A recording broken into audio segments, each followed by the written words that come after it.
Around 9 months ago, I made a video where I talked about my favorite Gorilla Tag episodic series. In that video, I went over why the infection was good, but also had a lot of flaws. Ever since I made that video, I've always wanted to make another, but with Gorilla Tag movies instead, which are a lot similar to episodic series, but are movies. And around a month ago, this Gorilla Tag movie came out, and it got really popular, so I decided to watch it. Maybe if it was really good, I'd make a video on it. So was it good? No, it wasn't. So I'm here to talk about it because I find it interesting how this got extremely popular even though it's not even good. And just so everybody knows, I'm not trying to spread hate towards the creator, nor am I trying to put down their work and make them stop posting. This is just my opinion and I feel like spreading it. And if you like the movie, then good job, you could like something that I can't. Now finally, let's get started with the final crossing. I already know there's going to be some folks who are going to say that the people that made this movie are young and don't have the capabilities of making something absolutely amazing. And to that I say, they made this. A good Gorilla Tag short movie. Now, the movie starts out with the family having to leave their house because the zombie apocalypse has started. The parents don't really matter that much, but the little gray baby one's name is Noah. They're basically the main character. Anyway, the parents put floaties on the kid and then they push them into the river or something to get them to escape or something. I don't frickin' know. And then the parents die. This part's decent, I guess. The only really bad part about it is that Noah's cries are so freaking annoying. Like, I understand that's what they're supposed to do. A baby is supposed to cry during a moment like this, but it's so annoying. Anyway, after that, it cuts 25 years into the future, where Noah is now, I guess, 27 or something, and he fends for himself. And then he starts monologuing, and then he starts to fight some zombies. And the fight scenes in this movie are pretty good, but there's one major issue I have with them, which I'll talk about in the future. And then he kills some guy that was like scratched by a zombie or something, but he shows so little remorse for it, and it's so funny. Anyway, then it cuts some random crew in canyons who have not met before. The really only important ones you need to know is James, the light orange one, and Olivia, the purple one. They decide to head to beach for some materials, and then they get attacked by brute zombies. And then a fight scene starts with the stupid monkey needs to swing music in the background. This is definitely the time when I should mention the major flaw that comes with this movie's fights. Whenever somebody's attacking in these scenes, they always have to go with some random "her" or "huh" kind of grunt, which isn't really an issue, but after a while it gets incredibly annoying and it's so bad. The grunts just feel too much, you know? Anyway, then they lose one of their crew members and just decide to not worry about it. Like, excuse me, he could be dead and y'all aren't gonna care? Anyway, they find Noah on beach and then decide to chase him down, and because they haven't seen a human in decades, which is, yeah, that's reasonable. Wait, a human? Anyway, Noah starts to attack them and Olivia chases them down. And then after Noah says his name to Olivia, Noah runs away for some reason. Olivia goes back to check on the crew, and then this guy punches this guy for absolutely no reason, and it's never explained at all. It's so funny. I think now is the perfect time that I should discuss the flaws that have come up so far. So let's start with the main character, Olivia. Olivia is legitimately the worst character in this movie. Something that this movie never does, though I wish it did, was introduce the rest of the crew. Despite not all of the characters being important, 2 of the crew members actually are, so that's why it makes me really freaking annoyed when Olivia gets the most, if not all, of the screen time. Also, I find her incredibly annoying. Now, the crew members, there's not really much to talk about. They're all one note, and maybe for the exception of one, they all have the same personality. Next, let's talk about the annoying crybaby, Noah. Noah's easily the best character in the movie. However, he's only fine. First of all, whoever plays him stutters a lot, like me. It ruins all the serious moments. Like, not to hate on the person who played them, but they also can't act. Like, it also ruins a lot of the scenes in this movie. And that's really all the flaws I have so far. It's fine right now. Let's continue going through the plot now. The group decides to go back to canyons after taking what they came here for. When they get back, they find a lost crew member who they decide to not care for. Maybe they should tell them that. Anyway, Olivia and some other guy stand guard or something at night, and then they see Noah in the distance and decide to chase him down. They catch him and then take him back to the base. In the morning, Olivia tries to talk to Noah, and now I think is the perfect time to mention that they are trying to establish a romance between the two of them. I'll get into why this doesn't work later on because it's not really that important now, but we'll get to that. Olivia lets Noah go on the condition that he helps Olivia and her crew. So far, things have been decent, but get ready because this is where it gets bad. We cut to James and Olivia fighting or something, and it's supposed to build up on their relationship or something. I don't think I've mentioned this before, but the two of them are dating. Anyway, they're looking for food in the mall, and then James gets attacked by the zombies, and then they go to attack Olivia, but then Noah saves them. Noah beats up all the zombies, and then Olivia somehow convinces Noah to join the crew in Canyons. James thinks that Noah just stole his girl, and then plans to kill him. Anyway, Noah and Olivia are talking about the crew in Canyons, and then James decides to bring Noah to some gun shop by himself, even though Olivia is reluctant to do that. It's not really explained why Olivia thinks that way, however, it doesn't really matter.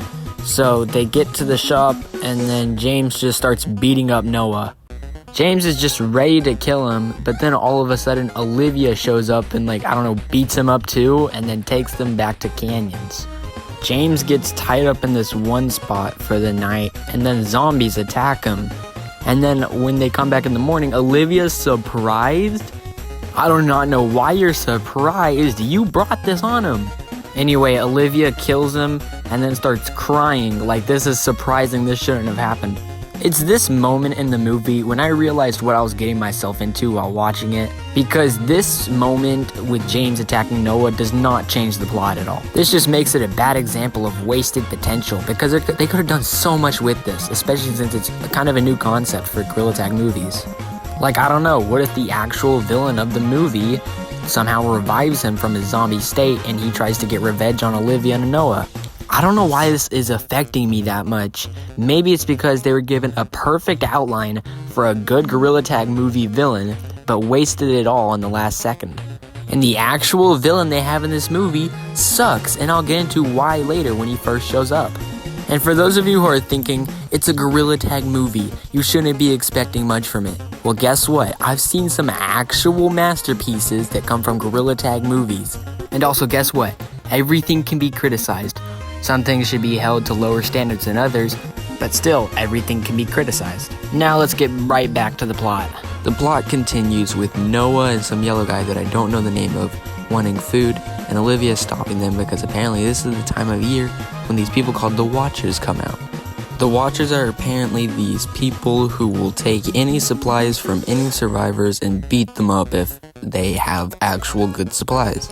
Noah plans to go talk to the Watchers' leader for some reason, but gets stopped by everyone. Now, I don't really want to sugarcoat it, but the Watchers' idea is cool, but it definitely comes out of nowhere. It probably would have been better if their existence was told to us through a clip in the movie where they're killing some survivor. It just would have made them a lot more intimidating.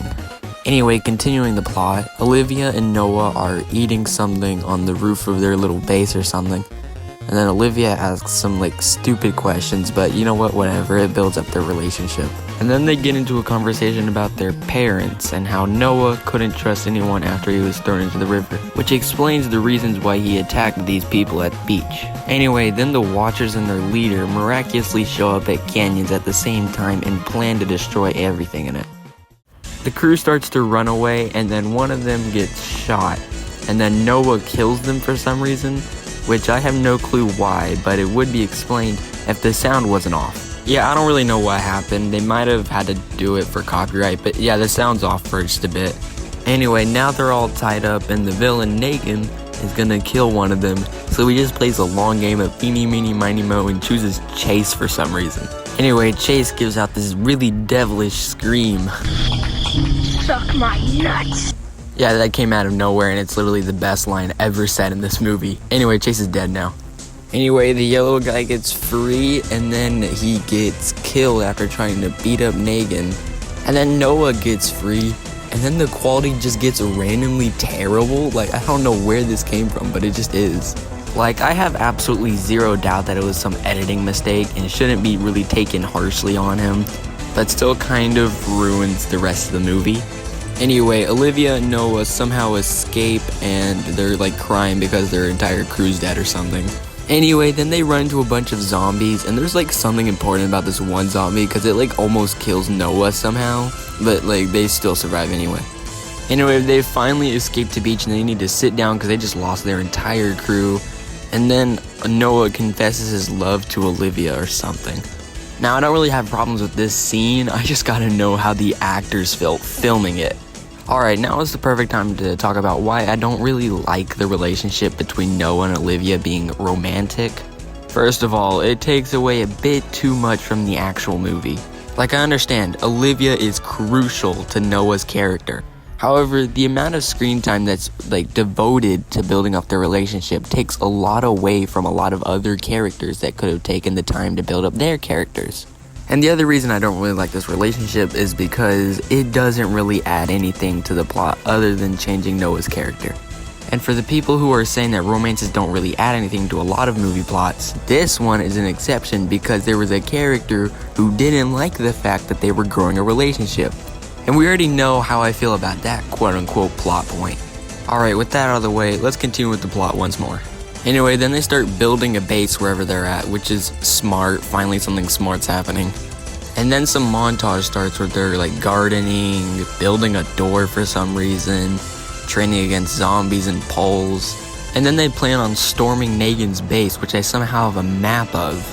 Apparently, there's this guy named Leo that was in their crew, but then got captured by Negan off screen. And I think they mentioned it earlier, but I wasn't paying attention.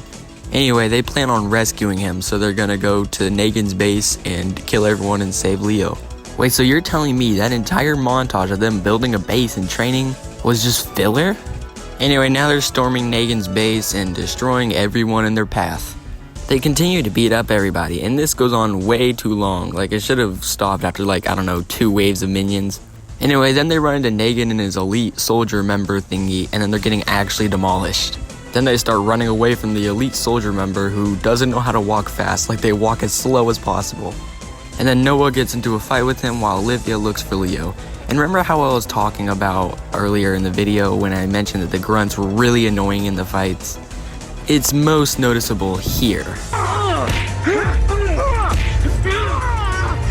Anyway, Olivia's looking around and finds Leo in a cage. Olivia frees him and then they go and beat up the elite soldier guy.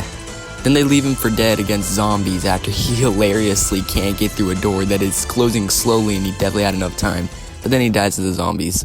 Noah runs into Negan again and then they start fighting and Noah's getting demolished for a bit, but then Noah gets the last hit on Negan, killing him right then and there, even after Noah's been stabbed like 17 different times. After this, Olivia and Noah escape, concluding the final battle.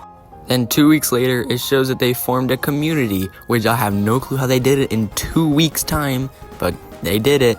And that finally concludes the final crossing. Oh my gosh. Alright, let's just talk about the villain real quick, Negan. First of all, the fact that he shows up in the second half of the movie for the first time immediately makes him less intimidating. Also, not to mention that he replaces a much better guy that could have been a much better villain, and I think you know who that is. Also, this is never stated, but he doesn't really have any motives, which wouldn't be a problem if he was just insane, but he's already one note, at least give him more personality. And again, he doesn't show up enough to seem like an actual threat. And that's really all I want to talk about with that villain. He's really just incredibly boring. And again, if you like this movie, that's great for you. You can find enjoyment out of something that I can't. The Final Crossing was just a movie that was plagued with a lot of bad writing decisions. And again, I'm not trying to downplay the amount of effort this must have taken to make.